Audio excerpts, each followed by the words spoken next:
जब भी आपकी जिंदगी में कोई भी संकट आए, छोटा हो या बड़ा, जीवन के उतार चढ़ाव में जब भी आप खुद को असहाय महसूस करें, तब श्रीमद् भगवद गीता के ये 30 अनमोल उपदेश आपकी शक्ति बनेंगे।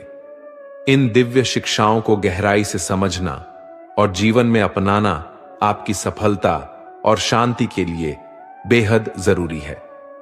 तो इस वीडियो को अंत तक ध्यानपूर्वक देखें ताकि आपके जीवन में भी सकारात्मक परिवर्तन आ सके।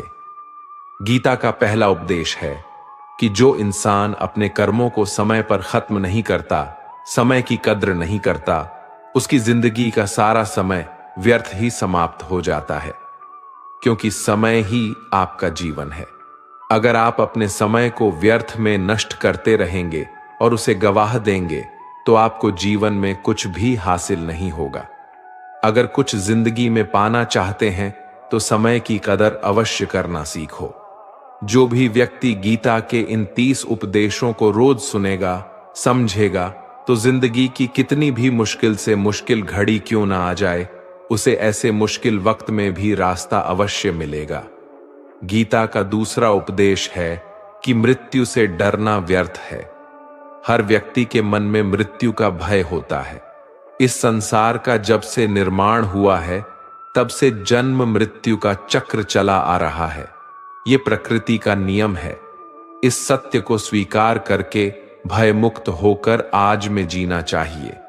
किसी को भी आने वाले पल के बारे में कुछ नहीं पता होता, लेकिन इस संशय में भयभीत रहने से जीवन नहीं दिया जा सकता। गीता का तीसरा उपदेश है कि बुरा इंसान कभी अपनी बुराई नहीं छोड़ेगा। चाहे आप उसके साथ कितना भी अच्छा चलो, वो आपको तकलीफें अवश्य ही देगा। इसलिए जो जैसा है आप उसके साथ वैसा ही व्यवहार करें। बुरे इंसान के साथ आप कितना भी अच्छा बन जाओ, वो कभी अच्छा नहीं बनने वाला। दुर्योधन जंगल में पांडवों को मारने के लिए गया था, लेकिन वहां पर भी लोगों ने दुर्योधन को पकड़ लिया। उसका मित्र कर्ण भी उसे छोड़कर भाग गया। वो भील दुर्योधन को मार देना चाहते थे, लेकिन युधिष्ठिर अपने भाई की रक्षा करने के लिए वहां पहुंच गया और उसके जीवन की रक्षा की। लेकिन उसके बाद क्या हुआ?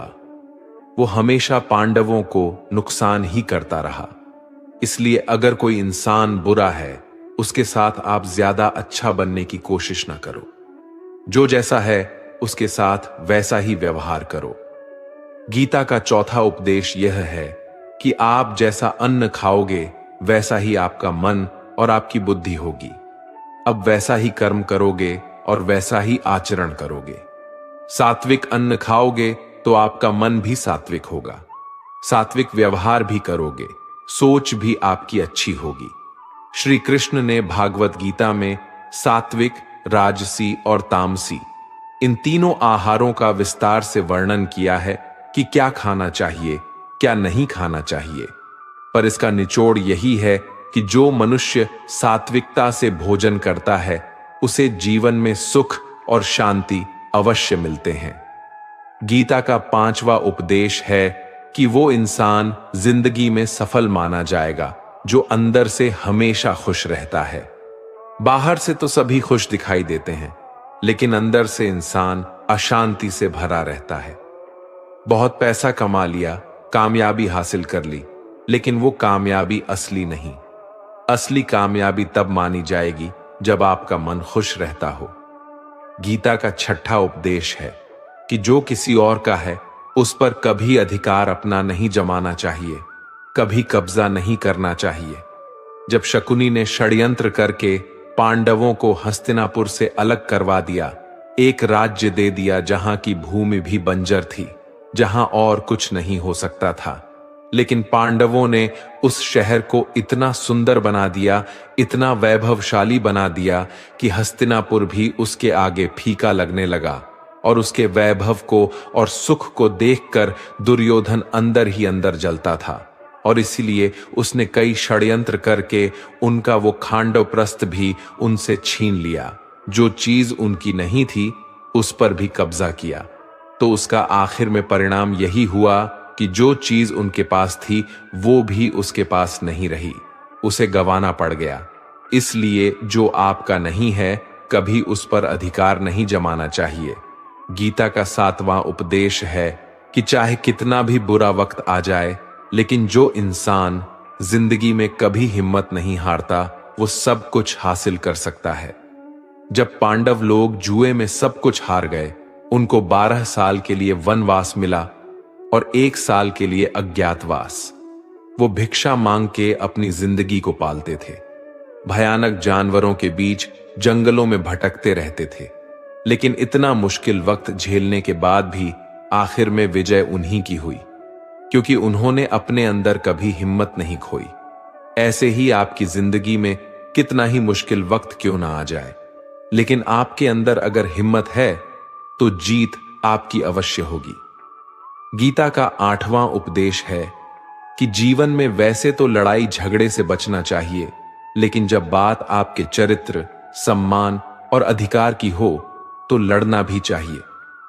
अर्जुन भी महाभारत का युद्ध करना नहीं चाहते थे, क्योंकि सामने उसके अपने खड़े थे, लेकिन श्री कृष्ण ने उन्हें उपदेश दिया कि यहां पर बात लड़ाई की नहीं है, तेरे सम्मान की है, तेरे चरित्र की है, तेरे अधिकार की है। जो द्रौपदी के साथ कौरवों ने भरी सभा में अपमान किया, उसे नग्न करने की कोशिश की, इतना बड़ा अधर्म किया, वो तुम्हें कभी नहीं सहना चाहिए। इसलिए बात जब आपके चरित्र पर आ जाए, आपके सम्मान पे आ जाए, तो चाहे वो अपना ही क्यों ना हो, आपको उसके साथ अवश्य ही लड़ना चाहिए। गीता का 9वां उपदेश है कि किसी पर भी आंखें बंद करके भरोसा नहीं करना चाहिए। जैसे महाभारत की कथा में दुर्योधन ने कितनी बार षड्यंत्र करके पांडवों को मारने की कोशिश की, आग में जलाने की कोशिश की, पर वो धर्म पर चलने वाले लोग बार बार उसकी बातों में आ गए।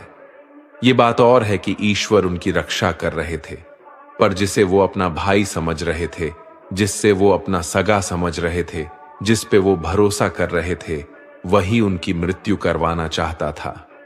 इसलिए भरोसा करते समय अपनी आंखें जरूर खुली रखनी चाहिए। गीता का 10वां उपदेश है जिसके साथ सत्य और ईश्वर की शक्ति है। चाहे सारी दुनिया उसके खिलाफ ही क्यों ना हो जाए, लेकिन अंत में जीत उसी की होती है। श्रीमद् भगवद गीता में कुल 700 श्लोक है और 18 अध्याय हैं। गीता का आखिरी श्लोक है, यत्रः योगेश्वरः कृष्णो यत्र पार्थो धनुर्धरः तत्र सिरिरः विजयोर भूति विधवाणी फिर मतिर्ममः। धृतराष्ट्र बार बार संजय से पूछता था कि बताओ युद्ध में कौन जीत रहा है, कौन हार रहा है, क्योंकि उससे विश्वास था कि भीष्म पितामह मेरे पक्ष में है, गुरु द्रोणाचार्य मेरे पक्ष में है और यहां तक कि कर्ण भी मेरे पक्ष में है, तो भला हमें कौन हरा सकता है। लेकिन संजय ने धृतराष्ट्र को कहा कि जहां ईश्वर है वहीं पर सकते हैं और हमेशा वही जीत होती है। चाहे आपके पास कितनी भी शक्ति क्यों ना हो, लेकिन सत्य और ईश्वर जिसके लिए खड़े हो जाए, उसे दुनिया में कोई भी नहीं हरा सकता। गीता का 11वां उपदेश है कि जिसे आप सबसे ज्यादा महत्व दोगे, वो आपको कभी महत्व नहीं देंगे। आपने कभी गौर किया है कि आपका अपमान कौन लोग करते हैं कि आप जिसे सबसे ज्यादा, हद से ज्यादा महत्व देते हैं। दूसरों की इज्जत करना अच्छी बात है, पर दूसरों की अगर बहुत ज्यादा इज्जत करेंगे, उनकी नजर में आपकी इज्जत खत्म हो जाती है। इसलिए किसी को भी कभी भी अपना सब कुछ नहीं बनाना चाहिए कि तुम ही मेरे सब कुछ हो। जैसे ही आप किसी को अपना सब कुछ बना लेते हैं, तो आप उसके लिए कुछ भी नहीं रह जाते।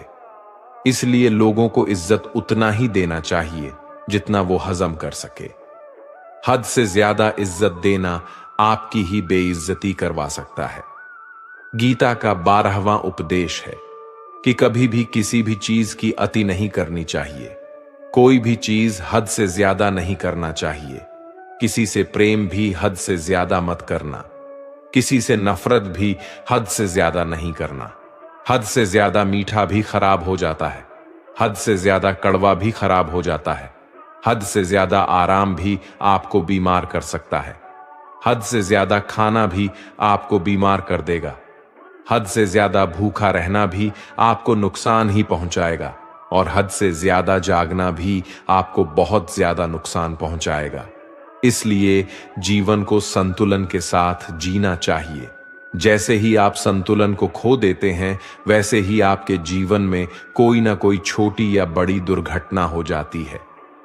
गीता का 13वां उपदेश है कि हर काम को समझदारी से करना ही योग होता है। योगः कर्मसु कौशलम। कई लोग काम तो करते हैं लेकिन उन्हें हासिल कुछ नहीं होता। बहुत लोग कहते हैं कि हम तो मेहनत बहुत करते हैं, तब भी जिंदगी में सफलता हासिल नहीं हो रही है।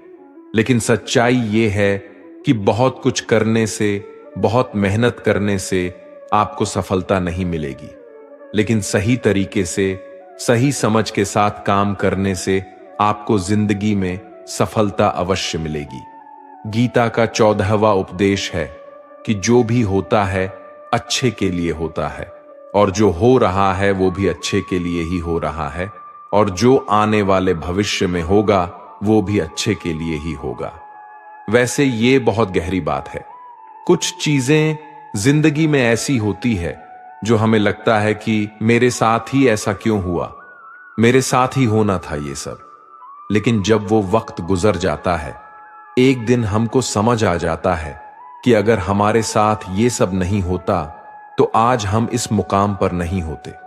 अगर मेरे साथ ये सब नहीं होता तो शायद हमारी जिंदगी और भी बर्बाद हो सकती थी। इसीलिए अगर हमें ये समझ में आ जाए कि जिंदगी में जो कुछ भी हो रहा है वो सब अच्छे के लिए ही हो रहा है, तो जीवन में हमेशा खुश रहेंगे। गीता का 15वां उपदेश यह है कि जो मुश्किल वक्त में, जो दुख के समय में आपका साथ दे, सिर्फ वही आपका अपना है। बाकी सब अपनेपन का नाटक करने वाले बहुत लोग होते हैं। बड़ी बड़ी बातें करने वाले बहुत लोग होते हैं कि हम आपसे बहुत प्रेम करते हैं। कोई भी दुख हो, कोई भी तकलीफ हो, हमें याद कर लेना। लोग दुख उठाने की बात करते हैं, लोग आने जाने की बात करते हैं, हाथ मिलाना तो ठीक से नहीं जानते और दिल मिलाने की बात करते हैं। जब सच में आपकी जिंदगी में तकलीफ आएगी ना, तब आपको समझ में आ जाएगा कि आपका साथ देने के लिए कौन खड़ा है और कौन भाग गया। क्योंकि उस समय पे सारे लोग भाग जाते हैं, क्योंकि लोगों को पता होता है कि ये व्यक्ति हमारे पास आया तो हमसे मदद ही मांगेगा और वो हमें कुछ दे नहीं पाएगा। लोग आपसे सिर्फ तभी रिश्ता रखते हैं जब आप उन्हें कुछ दे सकते हैं और आपसे उन्हें कुछ फायदा हो सकता है। लेकिन जब लोगों को ये पता चल जाता है, ये समझ में आ जाता है कि उनको आपसे कोई फायदा नहीं होने वाला, बल्कि उनको तो आपकी मदद करनी पड़ेगी, तो वो आपको दूर से ही देखकर भाग जाते हैं। इसलिए जो आपके मुश्किल वक्त में आपके साथ खड़ा हो, सिर्फ वही आपका अपना होता है। बाकी इस दुनिया में सब पराये होते हैं, क्योंकि सिर्फ अपना अपना कह देने से कोई अपना नहीं हो जाता। गीता का 16वां उपदेश है कि चाहे आप किसी की मदद करें या ना करें, लेकिन जानबूझकर कभी किसी का दिल नहीं दुखाना चाहिए। क्योंकि जब आपकी वजह से किसी का दिल दुखता है ना, तो याद रखना आपको भी वही दर्द एक दिन जरूर मिलेगा। लेकिन जब आप किसी का दिल दुखाते हैं तो आपको भले पता ना चलता हो, लेकिन जब कोई भी आपका दिल दुखाता है तब आपको समझ में आ जाता है कि दिल पर चोट लगने की वजह से कितना दर्द होता है। इसलिए चाहे आप किसी की मदद करो या ना करो, लेकिन किसी का दिल कभी भी नहीं दिखाना चाहिए। गीता का 17वां उपदेश यह है कि जिस इंसान को बात बात पर क्रोध आता है, सुख और शांति उसके जीवन में कभी नहीं आ सकते। क्योंकि जो इंसान बहुत ज्यादा क्रोधी होता है, उसके सारे मित्र उसे छोड़कर चले जाते हैं। वो अपने मन में भी दर्द में ही जीता रहता है, तकलीफों में जीता है। ज्यादा गुस्सा करके या ज्यादा क्रोध करके जो भी आपके पास है ना, वो आप उसे खो दोगे, और ऐसे इंसान को शांति कभी नहीं मिलने वाली है। इसलिए अपनी जिंदगी में शांति अगर चाहते हो तो बात बात पर गुस्सा करना छोड़ देना चाहिए। गीता का 18 उपदेश ये है, आप संसार में जितना प्रेम लगाओगे उतना ही जीवन में दुख और पीड़ा का अनुभव करोगे। गीता का 19वां उपदेश यह है कि जो आपका है वो आपको मिलके ही रहेगा, और जो नहीं मिला है उसके लिए रोना छोड़ दो। आप जिसके लिए जितना रोगे वो चीज आपसे उतना ही दूर चली जाएगी, और जो चीज आपकी सच में है वो कहीं ना कहीं से आपके पास जरूर पहुंच जाएगी। इसलिए जो आपको जिंदगी में हासिल नहीं हो रहा है, हासिल नहीं हुआ है, उसका पछतावा करना, उसके लिए रोना आपको बिल्कुल बंद कर देना चाहिए। गीता का 20वां उपदेश यह है कि जिंदगी में अगर खुशी चाहते हो तो मन की गुलामी को त्याग कर दो। कई लोग कहते हैं कि हम करना तो बहुत कुछ चाहते हैं लेकिन कुछ कर ही नहीं पाते। पता भी सब कुछ है कि क्या करने से हमारी जिंदगी बेहतर हो सकती है, क्या चीज है जो हमको नुकसान पहुंचा रही है, लेकिन फिर भी कुछ कर नहीं पाते। समझते सब कुछ है लेकिन समझकर भी, चाह कर भी कुछ कर ही नहीं पाते। वो इसलिए होता है क्योंकि आप अपने मन के गुलाम बन चुके हो। लोग तो अपनी जीभ का भी स्वाद तक नहीं छोड़ पाते, फिर कहते हैं कि हम पतले नहीं हो पाते, फिट नहीं हो पाते, सक्सेस नहीं मिल रही है, क्योंकि जो आपको करना चाहिए आप वो करते ही नहीं है। आपका मन सब कुछ समझकर भी आपको वो करने ही नहीं देता। इसलिए जिंदगी में अगर आगे बढ़ना है तो अपने मन के अनुसार चलना छोड़ दो। जो आपके ये सही है वो ही आपको करना चाहिए। गीता का 21वां उपदेश ये है कि आलसी इंसान कभी कुछ हासिल नहीं कर सकता। अधिकतर लोग सिर्फ योजनाएं ही बनाते रहते हैं कि मुझे बड़ा घर चाहिए, मुझे बड़ी गाड़ी चाहिए, मैं दुनिया घूमना चाहता हूं, मुझे ये चाहिए, वो चाहिए। ये हर कोई सोच लेता है, लेकिन उस पे मेहनत करना, अपना कर्म करना वो नहीं करते। क्योंकि चाहना तो बहुत आसान है, लेकिन उसके लिए कर्म करते रहना वो बहुत मुश्किल है। हर कोई चाहता है कि मेरा शरीर फिट हो, लेकिन उसके लिए एक्सरसाइज करना वो आपको ही करना होगा। जो इंसान आलसी बन के बैठा रहता है तो उसे ना ही अच्छा शरीर मिलता है और ना ही अच्छा जीवन मिलता है। तो अगर जिंदगी में कुछ पाना चाहते हो तो आलस्य को अपनी जिंदगी से दूर कर देना। आलस्य के चलते ही आपको कुछ मिलने वाला तो नहीं, लेकिन जो आपके पास है ना वो भी गवा दोगे। गीता का 22वां उपदेश है कि कोई भी ऐसी गंदी आदत खुद को मत लगने देना जो आपकी जिंदगी को बर्बाद कर दे। कहीं ना कहीं महाभारत का ये युद्ध एक जुआ की आदत की वजह से ही शुरू हुआ था। सारा खेल वहीं से शुरू हुआ था। एक ऐसी जुआ की लत जहां युधिष्ठिर ने अपने भाइयों को दांव पर लगा दिया, अपनी पत्नी को दांव पर लगा दिया। ऐसा जितने का नशा की अपना सब कुछ गंवा दिया। ऐसे ही हम भी अपनी जिंदगी में जब कोई ऐसी गंदी आदत लगा देते हैं, चाहे वो कोई भी हो, चाहे वो नशे की हो, मोबाइल की हो, किसी इंसान की हो, कोई गलत काम करने की हो, कोई भी गलत आदत जो आपको बर्बाद कर सकती है, अगर आप उसको नहीं छोड़ेंगे तो आपका सब कुछ खत्म हो जाएगा। इससे पहले कि आपकी आदत आपको खत्म कर दे, आप अपनी गलत आदतों को खत्म कर दीजिए। गीता का 23वां उपदेश है, जो इंसान अपनी रक्षा खुद नहीं कर सकता, उसकी रक्षा भगवान भी नहीं कर सकते। श्री कृष्ण अर्जुन से कहते हैं कि तस्मात् सर्वेषु कालेषु मामनुस्मर युध्य च, यानी कि हे अर्जुन, तू हर काल में मेरा स्मरण करते रहना और युद्ध भी करते रहना। तो अर्जुन ने श्री कृष्ण से पूछा कि ये युद्ध तो कुछ ही दिनों में समाप्त हो जाएगा, लेकिन आप कह रहे हैं कि तू हमेशा मेरा स्मरण करते रहना और युद्ध करते रहना। हमेशा युद्ध करने का क्या